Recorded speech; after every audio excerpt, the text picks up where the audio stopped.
Vittorio Arrigoni a été assassiné quelques heures seulement après la revendication de son enlèvement sur cette vidéo par un groupe salafiste lié à Al-Qaïda.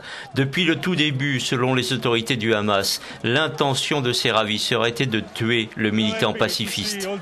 Vittorio Arrigoni, un Italien de 36 ans, a été étranglé, indiquent les services de sécurité.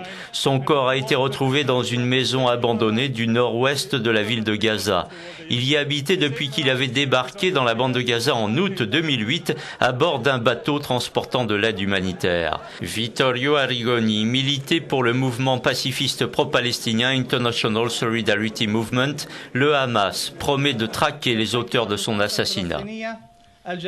Notre gouvernement condamne ce crime atroce qui ne reflète pas nos valeurs, notre religion et nos traditions, déclare ce porte-parole.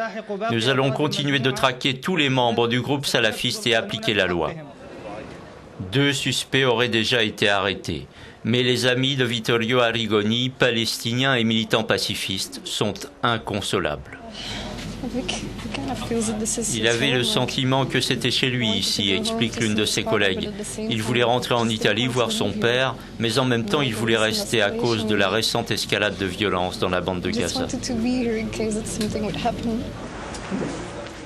Vittorio Arrigoni est le premier étranger assassiné dans la bande de Gaza depuis la prise de contrôle du territoire par le Hamas en juin 2007.